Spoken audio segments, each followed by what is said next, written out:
What if I told you that the most expensive looking piece of furniture in the room didn't come from a high-end showroom, didn't cost thousands of dollars, and wasn't made by a professional craftsman with 40 years of experience? What if I told you it came from a demolition site, a skip bin, a pile of rusted steel someone left on the curb? That the thing sitting in a gallery in Milan or a boutique hotel lobby in Copenhagen started its life as something discarded, broken, written off? Something that the world had already decided was finished? This is not a video about DIY in the way you're probably thinking. This is not about rustic farmhouse shelves or pallet coffee tables you've already seen 1,000 times. This is about the engineering, real, deliberate, sophisticated engineering that transforms salvaged material into furniture so refined, so intentional, so precise, that it commands gallery space and serious money. This is about understanding why some scrap becomes art and most scrap stays scrap. And by the end of this video, you're going to see salvaged material completely differently. Let's get into it. Section 1. The philosophy. Why salvage? Why now? Before we talk about technique, we need to talk about mindset. Because the mindset is actually where everything begins.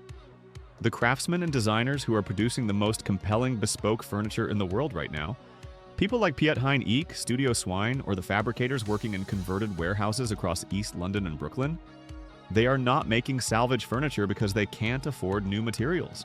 They are choosing salvage because it gives them something that new materials simply cannot provide. Salvaged material has what designers call inherent narrative.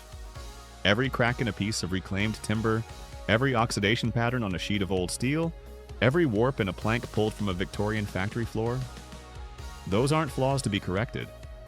They are evidence of time. They are proof that the material lived somewhere, did something, mattered to someone before it arrived in your hands. And when you engineer furniture around that narrative rather than against it, you create objects that carry an emotional weight that no freshly milled plank, no matter how premium, can replicate. This is the first principle, and you need to internalize it before you pick up a single tool. You are not fighting the material's history. You are collaborating with it. The second reason salvage is having its moment, and it is genuinely a moment, not a trend that's going to fade, is material quality. We live in an era of fast production, and fast production means compromise. Timber grown and harvested in 30 years has a completely different cellular density than timber that stood in a forest for 150 years before being milled into the beams of an industrial building. Old-growth wood, which you simply cannot buy new anywhere in the world, shows up regularly in demolition salvage. The grain is tighter, the wood is harder. It machines and finishes differently, better. Salvage isn't second-best material. In many cases, it is the best material available, full stop. Section 2, the engineering mindset, reading salvage material. Now, here is where this video diverges from everything you've probably watched on the subject before. Most content about salvage furniture focuses on aesthetics. What it looks like, what finish to apply, how to style it. Very little of it talks about structural engineering, material assessment, or load analysis. And that gap is exactly why most people's salvage projects end up looking like salvage projects rather than gallery-grade furniture. When a professional furniture engineer approaches a salvaged piece of material, the first thing they do is read it. Not visually, structurally. They are asking a set of very specific questions. What forces has this material already experienced? Where are the stress concentrations? Has the wood checked internally in ways that aren't visible on the surface? Has the steel work-hardened in a way that will affect how it responds to welding? Is this timber holding moisture that will cause movement after fabrication? This process of material assessment is non-negotiable, and skipping it is the single most common reason that ambitious salvage projects fail structurally or aesthetically within months of completion. A dining table built on timber that hasn't fully dried will rack and split. A console made from steel that wasn't properly assessed for internal corrosion will shed rust long after the surface has been treated. So let's talk about how you actually do this assessment. For timber, you need to understand moisture content before anything else. A decent digital moisture meter is a $40 investment that will save you years of heartache. Reclaimed timber pulled from a building that's been standing, even a building that appears dry, can hold residual moisture well above the 15% threshold that's considered stable for indoor furniture. Anything above that needs time, real time. Stack it properly with stickers, thin strips between each board to allow airflow, in a stable indoor environment, and give it months, not weeks. The patience required here is genuinely part of the craft. For steel and iron, your assessment is about understanding what you have metallurgically. Mild steel behaves very differently from cast iron, which is brittle and cannot be welded without specialist technique. Wrought iron, which appears in a lot of Victorian-era architectural salvage, has slag inclusions that make it weld unpredictably. Knowing the difference before you commit a design to a material will save you from catastrophic failure mid-fabrication.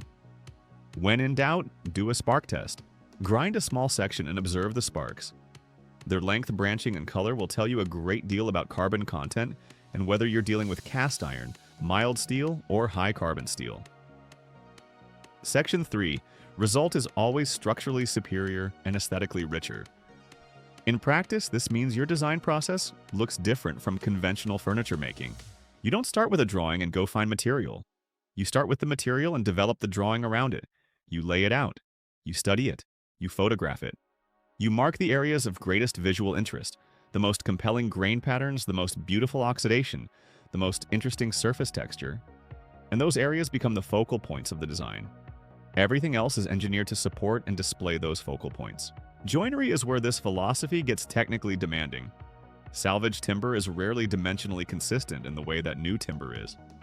It may be twisted, bowed, or tapered in ways that make conventional joinery, mortise and tenon, dovetail, box joint, either impossible or structurally compromised. This is where skilled fabricators reach into the full toolkit of joinery engineering. Steel inserts can bridge inconsistencies that wood joinery cannot handle. Epoxy, used correctly, can fill voids and lock joints that would otherwise be structurally marginal. Threaded rod running through a timber assembly can provide tensile strength that no surface-applied joint can match. The key is that these structural interventions are engineered rather than improvised. You are calculating the forces the joint needs to resist: shear, tension, compression, torsion, and selecting the joining method based on those calculations, not based on convenience or habit.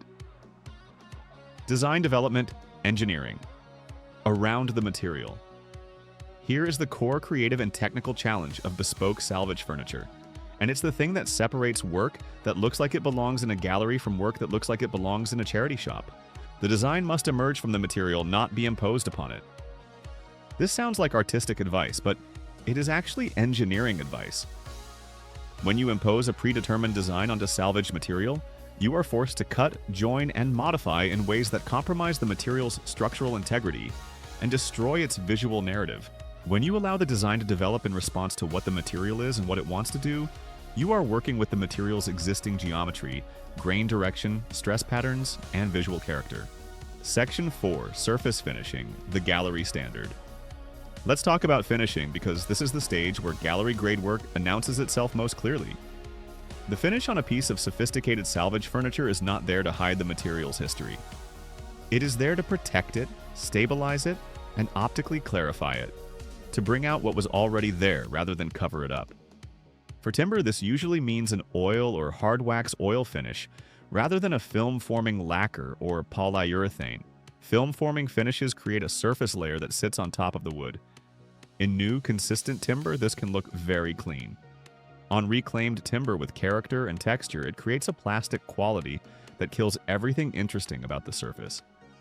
Oil finishes penetrate the wood and cure within the fiber structure. They enhance color and depth without creating a surface layer, and the result looks like the most perfect version of the wood itself, rather than a wood-looking object. Danish oil, pure tongue oil, Rubio monocoat, Osmo hard wax.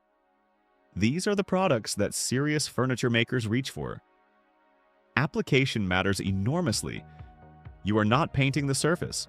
You are working oil into the grain, allowing it to penetrate fully, wiping back every trace of excess before it can cure on the surface, and building depth through multiple thin coats rather than one heavy application.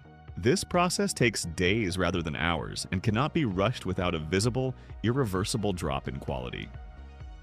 For steel, the finishing options range from clear powder coat, which preserves the existing surface character while providing genuine protection, to controlled patination, where you are deliberately managing the oxidation process to create a specific color and texture. Beeswax over a warm steel surface is a traditional finish that produces a deep, living quality. Clear lacquer over raw steel will preserve a specific moment in the steel's oxidation story. Each choice is a design decision with structural and aesthetic consequences. Section 5, Specific Project Archetypes and Their Engineering Challenges. Let me walk you through some of the most compelling salvage furniture archetypes and the specific engineering challenges each one presents, because the theory means more when it's grounded in real objects. The reclaimed timber dining table is probably the most sought-after piece in this space and the most technically demanding to execute at gallery standard. The challenge is flatness. Reclaimed timber moves. It will continue to move after it's made into a table because wood is hygroscopic. It responds to changes in humidity by expanding and contracting across the grain. A live-edge slab that looks perfectly flat in your workshop will rack and cup through seasonal changes if the base is not engineered to allow controlled movement. This is why the best reclaimed timber tables use slotted steel connections at the base. Connections that allow the timber to move laterally across its width while remaining secure in all other planes.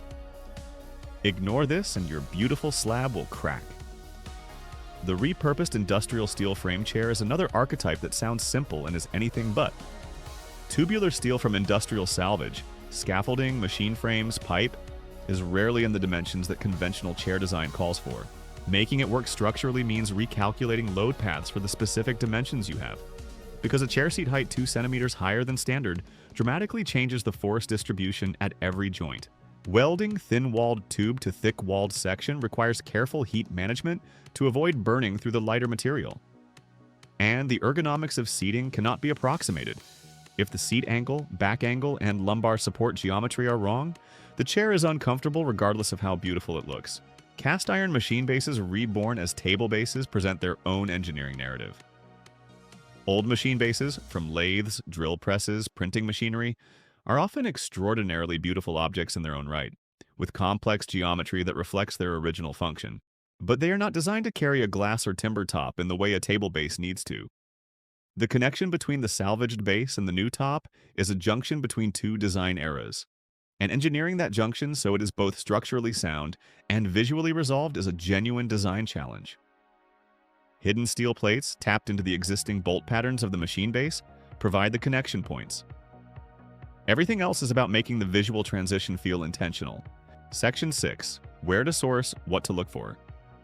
You cannot make any of this happen without material, so let's talk practically about sourcing. Demolition sites are the richest single source of high-quality salvage, and the best way to access them is to build relationships with demolition contractors before you need them. These contractors are often paid to dispose of material. When you offer to take it instead, cleanly, quickly, without disruption to their work, you are solving a problem for them. Many of the most productive salvage relationships in this space are built on mutual convenience. Architectural salvage yards vary enormously in quality and curation. The best ones pre-sort their stock and have staff who understand what they have. The worst are chaotic and overpriced. It takes time to find the good ones, but they are worth knowing. Auction houses that handle estate and industrial clearances are underrated as a source of genuinely unusual material. And skip bins on residential streets, particularly in older neighborhoods during renovation season, yield extraordinary timber regularly. What you are looking for always is material whose visual character is immediately compelling and whose structural condition, even if it needs remediation, is salvageable. A plank with extraordinary grain that has one rotten section is still a great find if the rotten section can be cut away. A steel component with heavy surface rust that is structurally sound is not compromised, and it's interesting. The real point of all of this here is what I want you to take away from everything we've covered today, because I think there's something larger here than joinery techniques and moisture meters. The industrial world produces an extraordinary quantity of material every year that is discarded, not because it has failed, but because it has been replaced, or because its original context no longer exists, or because the cost of moving it was considered greater than the cost of buying new. That material is not waste. It is embodied energy, embodied history, embodied craft, often far superior craft than anything that would replace it on the open market. When you engineer that material into furniture that is beautiful enough, precise enough, and technically resolved enough to occupy a gallery, you are not just making furniture, you are making an argument. You are demonstrating, with a physical object that people can see and touch and sit in, that the most sophisticated response to the material world is not to produce more of it, but to understand more deeply what is already there. That is a powerful thing to make. And it starts with a piece of wood someone left in a skip. or a steel beam from a building someone decided to knock down, or a machine that nobody needed anymore. Go find your material, read it carefully, engineer it honestly, and make something that earns its place in a room.